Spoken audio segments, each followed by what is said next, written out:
concordantes, tudo bem com vocês? Hoje eu vim falar sobre os perigos da graça. Você de fato sabe o que é graça e tem vivido verdadeiramente a graça de Deus?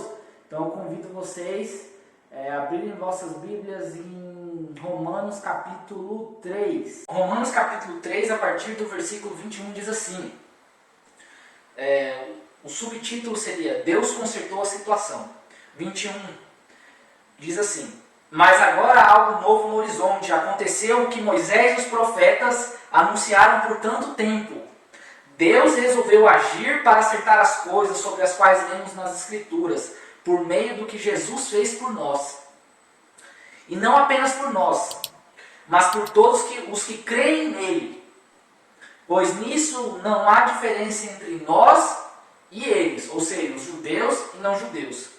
Uma vez que nós e eles reunimos esse longo e lamentável registro como pecadores e provamos que somos incapazes de viver a vida gloriosa que Deus deseja para o ser humano. Vida gloriosa que Deus deseja dar ao ser humano. Deus resolveu fazer isso por nós, por pura graça generosa. Ele decidiu acertar nossa situação com Ele. Um verdadeiro presente do céu. Ele nos retirou da confusão em que estávamos e nos restaurou, para fazer de nós o que Ele sempre quis que fôssemos, para fazer de nós o que Ele sempre quis que nós fôssemos. E Ele fez por meio de Jesus Cristo.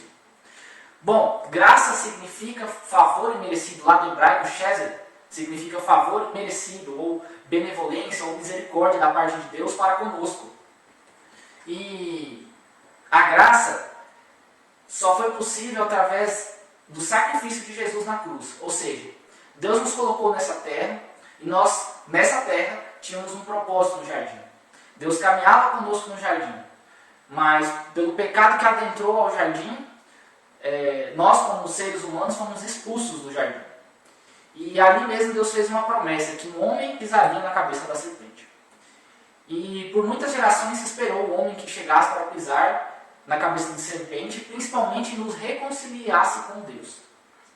E esse homem foi Jesus. Porque apenas um homem poderia resolver as coisas por nós, homens. Deus nos entregou a terra para que vivêssemos e fizéssemos e tivéssemos uma vida gloriosa, como o próprio versículo diz. Deus nos criou para termos uma vida gloriosa aqui na terra. E apenas um homem, apenas a figura humana, seria capaz de redimir e nos reconciliar de volta com Deus. Então, quando Deus diz que Ele criou a terra e criou nós no sexto dia e colocou nós para dominarmos sobre a terra, apenas a vida de um homem, o nascimento de um homem nessa terra, poderia nos reconciliar de volta com Deus. Então, Jesus foi o cordeiro sacrificado em favor de nós. E através de Jesus, por meio dele, quando nós cumprimos em nossa vida João 3,16, é que verdadeiramente nós alcançamos a graça. Não nós, mas a graça em favor de Deus, o dom de Deus derramado sobre as nossas vidas. Todo aquele que nele crê, ou seja, que crê em Jesus, alcança a graça. E a reflexão que eu venho trazer sobre esse texto, vocês já devem conhecer, Romanos 3, mas a reflexão que eu venho trazer para vocês hoje é: você tem vivido a sua vida? Você tem vivido a sua vida de maneira gloriosa? Você tem vivido a sua vida agradando ao Senhor? Lá em Gálatas 5, eu convido vocês aí a abrirem Gálatas 5. Lá em Gálatas 5, a partir do versículo 22, diz assim: mas vamos falar da vida com Deus. O que acontece quando vivemos no caminho de Deus? Deus faz surgir dons em nós, como frutas que nascem no pomar. A afeição pelos outros, uma vida cheia de exuberância, serenidade, disposição de comemorar a vida, um senso de compaixão no íntimo e a convicção de que há algo no sagrado em toda a criação e nas pessoas. Nós nos entregamos de coração a compromissos que verdadeiramente importam, sem precisar forçar a barra. E nos tornamos capazes de organizar e direcionar sabiamente as nossas habilidades. Lá no versículo 13 diz assim: não há dúvida que Deus chamou vocês para uma vida de liberdade. Mas não usem essa liberdade como desculpa para fazer o que bem entendem, pois assim acabarão destruindo ou não. Em vez disso, usem a liberdade da graça para servir o próximo com amor. É assim que vocês serão cada vez mais livres, pois o ensino da palavra de Deus resume-se em uma única frase: Ame o próximo como a você mesmo.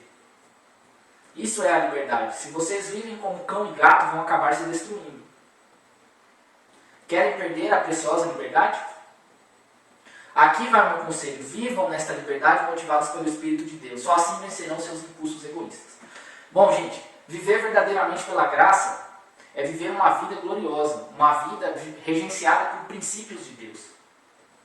Não pense, não caia no engano, não caia no perigo da graça, de viver uma vida achando que está salvo e vivendo como quer. Porque lá no final você pode ter uma surpresa da parte de Deus. Há um versículo na palavra de Deus que diz assim: Senhor, Senhor, nós profetizamos em Teu nome, nós curamos em Teu nome, nós expulsamos demônios em Teu nome. Mas o Senhor fechaste a porta diante de nós. E eu entendo que esse versículo é viver uma vida de maneira egoísta, o que nós queremos fazer, mas não o propósito de Deus para as nossas vidas. E viver o propósito de Deus para as nossas vidas é viver a liberdade e ter o coração junto de Deus. Viver verdadeiramente a graça é ter uma vida pautada no Senhor, governada por Deus e regida por Ele através dos princípios do reino. Viver a graça não é viver uma liberdade, que nós acreditamos ser a liberdade, mas é vivermos escravos de Deus, fazer a vontade dEle. Você e eu nos atentamos a viver uma vida regrada pela graça. Favor imerecido de Deus que nos concede a salvação. Mas viver uma vida pautada em coração com Deus. Se você hoje diz que não tem tempo de ler a palavra de Deus, talvez você esteja vivendo uma escravidão. O que você tem feito com esse grande presente que o Senhor lhe concedeu? Como têm sido seus dias de vivência aqui na Terra? Você tem tido dias gloriosos, você tem crescido espiritualmente, tem desenvolvido seus dons espirituais, tem buscado enfrentar as coisas que você tem dificuldade, tem procurado ser uma pessoa melhor a cada dia, ou se mantém em cima? Eu tenho a graça, eu estou salvo, e vive uma vida medíocre. A graça é a misericórdia do Senhor. E junto da misericórdia do Senhor é uma segunda oportunidade de você viver uma vida digna, uma vida exuberante, uma vida que agrade ao Senhor. Busque conhecer o coração de Deus para viver grandiosamente a graça.